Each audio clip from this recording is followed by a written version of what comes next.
వసంతపురి అనే కోళ్ల గ్రామంలో సత్యవతి అనే వయసు మళ్లిన కోడి ఉండేది. సత్యవతికి 2 కొడుకులు. పెద్దవాడు సూర్య, చిన్నవాడు చంద్ర.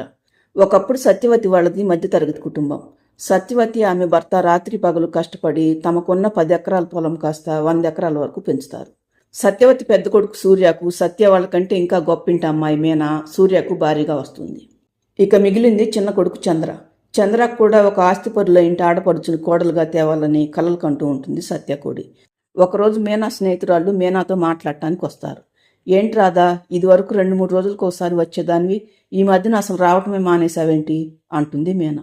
ఈ మధ్యన పని బాగా ఎక్కువైంది మీనా, అందుకే రావటం కుదరటం లేదు అంటుంది రాధ. తరువాత మీనా స్నేహితులిద్దరూ వెళ్ళిపోతారు. అప్పుడే అక్కడికి వచ్చిన సత్యకోడి, అవును మీనా, నువ్వేమో లక్షాధికారి బిడ్డవు, ఆ రాధేమో దిక్కు మొక్కులేని అనాథ, మరి మీ ఇద్దరికి స్నేహం ఎలా కుదిరింది అంటుంది సత్యవతి. రాధ వాళ్ళు నేను చిన్నగా ఉన్నప్పటి నుండి మా ఇంటి దగ్గర గుడిసి వేసుకుని ఉండేవాళ్ళు అత్తయ్య. పాపం దానికి చిన్నప్పుడే తండ్రి పోయాడు. వాళ్ళమ్మ కూలి పని చేస్తూ రాధను పెంచేది. తరువాత ఆవిడ చనిపోయింది. పాపం రాధ చాలా మంచిది అత్తయ్య. ఇంటి పక్కనే ఉండటంతో చిన్నప్పటి నుంచి కలిసి పెరిగాం. ఇప్పటికీ మా స్నేహం అలా కొనసాగుతూనే ఉంది. అయినా స్నేహం చేయటానికి పేద గొప్ప తేడా ఏముంటుంది అత్తయ్య అంటుంది మీనా. అందరూ నీలాగే ఉంటే ఈ లోకం ఇలా ఉండేది కాదులేమ్మా అంటూ వెళ్ళిపోతుంది సత్యకోడి. కొద్ది రోజులకు మీనా ఒక గుడ్డు పెడుతుంది.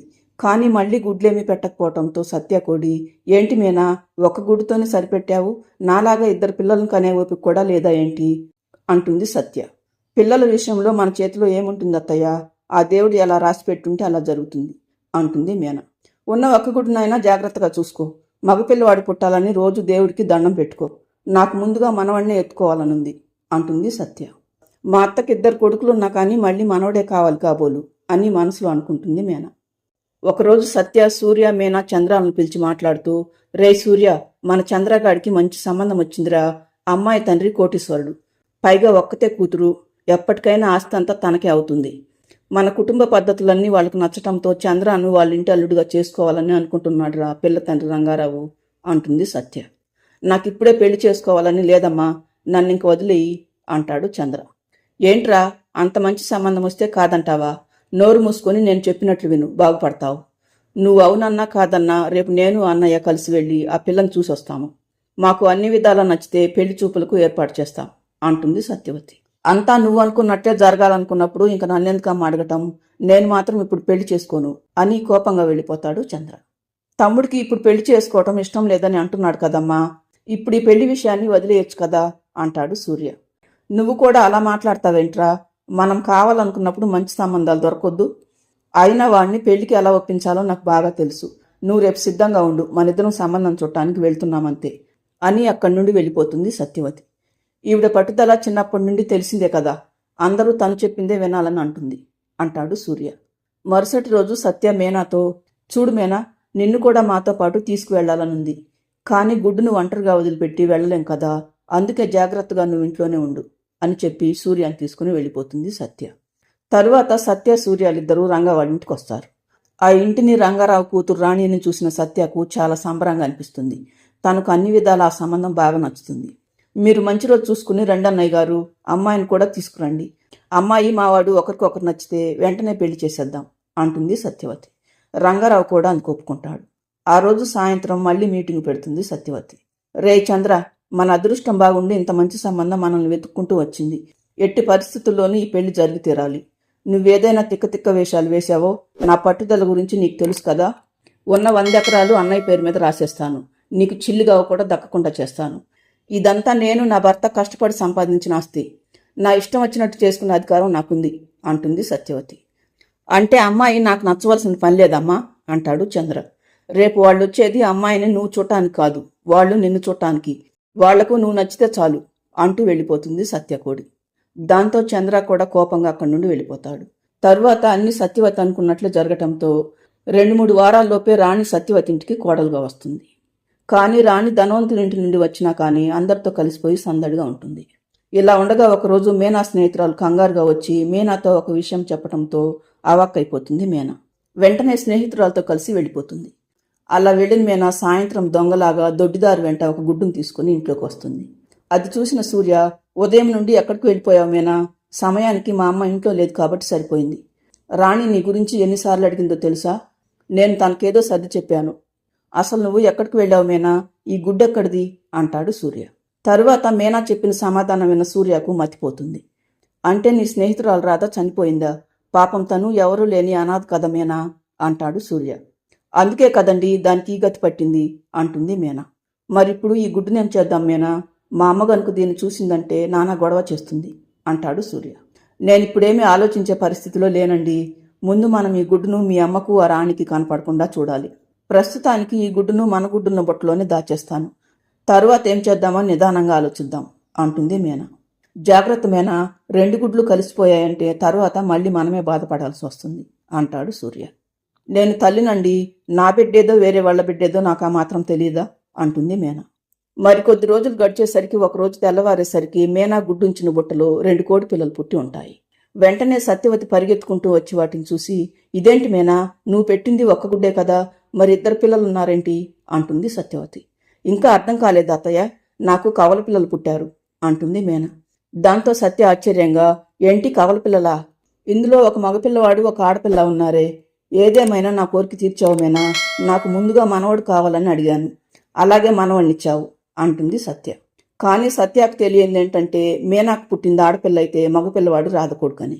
అలా కొద్ది రోజులు గడిచిపోతాయి. సత్య మాత్రం మీనాకు పుట్టిన ఆడపిల్లను అస్సలు పట్టించుకోకపోగా మగపిల్లవాడిని మాత్రం విడిచిపెట్టి ఉండలేకపోతుంది. ఎప్పుడూ వాడిని తన వెంటే ఉంచుకోవటం, బయటకు వెళ్ళినా కానీ వెంట తీసుకువెళ్ళటం చేస్తూ ఉండేది సత్యకోడి.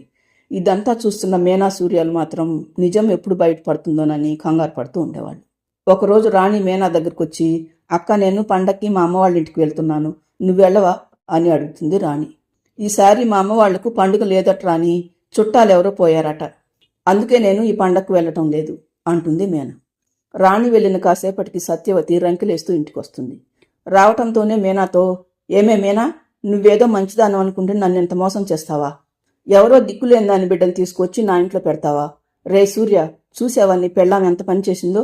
ఆ గతిలేని రాధగుడ్డును తీసుకొచ్చి తన గుడ్డుతో కలిపేసి పైగా తనకు కవల పిల్లలు పుట్టారని అబద్ధం చెప్పిందిరా అంటుంది సత్యవతి.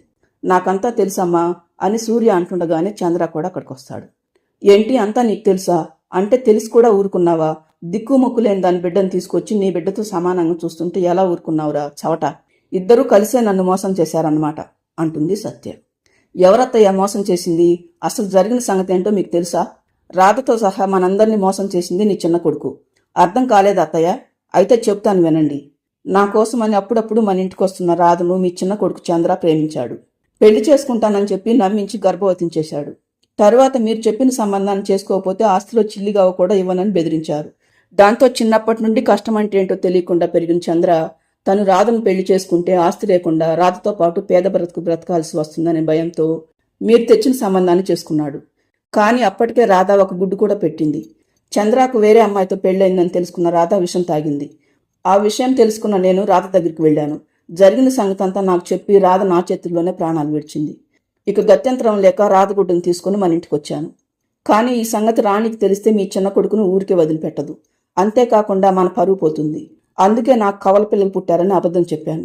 జరిగిన అన్ని విషయాలు సూర్యకు చెప్పడంతో ఆయన కూడా పరువు కోసం నోరు మెదపలేదు. ఇప్పుడు చెప్పండి అత్తయ్య, జరిగిన దాంట్లో ఎవరు తప్పుంది? కొడుకులిద్దరూ మీ మాటే వినాలనే మీద తల్లికి భయపడి ఒక దిక్కులేని దానికి అన్యాయం చేసిన మీ చిన్న కొడుకుదా, లేక ఇంటి పరువు కాపాడాలని నిజాన్ని దాచిన నాదా అంటుంది మీనా. దాంతో సత్య చంద్రాలిద్దరూ ఏమీ మాట్లాడలేకపోతారు. తరువాత చంద్ర, వదిన చెప్పిందంతా అక్షరాల నిజమమ్మా. అమాయకంగా ఉన్న రాధ నాకు బాగా నచ్చింది. నిన్ను ఒప్పించి పెళ్లి చేసుకుంటాననే నమ్మకంతో తొందరపడ్డాను. కానీ నువ్వు చెప్పినట్లు వినకుంటే ఆస్తి మొత్తం అన్నయ్యకి రాసిస్తానని ఖచ్చితంగా చెప్పావు. ఇంట్లోంచి బయటకు వెళ్ళి ఎలా బ్రతకాలో నాకు తెలియదమ్మా. అందుకే నువ్వు చెప్పినట్లు విన్నాను. కానీ రాధకు మాత్రం చాలా అన్యాయం చేశాను అంటాడు చంద్ర. మరిప్పుడేం చేద్దాం సూర్య? ఈ విషయాన్ని రాణికి తెలిస్తే గొడవ అవుతుంది కదా అంటుంది సత్యవతి. అసలు మీకు ఈ విషయం ఎలా తెలిసింది అత్తయ్య అంటుంది మీనా. మా అన్నయ్య వాళ్ళిల్లు రాధ వాళ్ళ ఇంటికి దగ్గరే ఉంటుంది మీనా. ఆ రోజు నువ్వు రాధ దగ్గరికి వెళ్ళటం, తను పెట్టిన గుడ్డును తీసుకురావటం మా వదిన చూసిందట. కానీ రాధకు మన చంద్రకు ఉన్న సంబంధం గురించి మాత్రం వాళ్ళకి తెలీదు. అందుకే మా వదిన, మీ కోడలు ఆ రాధ గుడ్డును తీసుకొచ్చింది కదా, మరి దాన్ని ఏం చేసిందంటూ నన్ను అడిగింది. దాంతో నాకు నువ్వు కవల పిల్లలు పుట్టారని నాతో అబద్ధం చెప్పావని అర్థమయ్యి వెంటనే వాళ్ళకేమీ సమాధానం చెప్పకుండా వచ్చేశాను అంటుంది సత్యవతి. ఇక మనం ఎవ్వరికీ ఏమీ సమాధానం చెప్పాల్సిన పని లేదు అత్తయ్య. ఇక ఎప్పటికీ 2 పిల్లలు నా పిల్లల్లాగే పెరుగుతారు. జరిగినవన్నీ మర్చిపోయి నువ్వు చంద్ర ఎప్పట్లాగానే ఉండండి. మన ఇంటి వారసుడు మన ఇంట్లోనే ఉంటాడు అంటుంది మీనా. అంటే నీకు పుట్టింది ఆడపిల్ల మీనా అంటుంది సత్యవతి. అవునత్తయ్య, నువ్విన్ని రోజులు నామానోడు అని ఎత్తుకొని తిరిగావే, వాడు రాధ కొడుకు, ఇక ఎప్పటికీ నా కొడుకు అంటుంది మీనా. చూసావమ్మా నీ కోడలు ఎంత మంచిదో అంటాడు సూర్య. అవునురా పెద్దోడా, నా కోడలు బంగారం అంటుంది సత్యవతి. చంద్ర మాత్రం మనసులో, అమ్మయ్య, ఇన్ని రోజుల నుండి నా మనసులో ఉన్న భారం కొంతైనా తగ్గింది, కానీ పాపం రాధకు నా వల్ల చాలా అన్యాయం జరిగింది అనుకుంటాడు చంద్ర. అలా మీనా తన స్నేహితురాలికి న్యాయం జరిగేలా చూడటమే కాకుండా తన ఇంటి పరువును కూడా కాపాడుతుంది.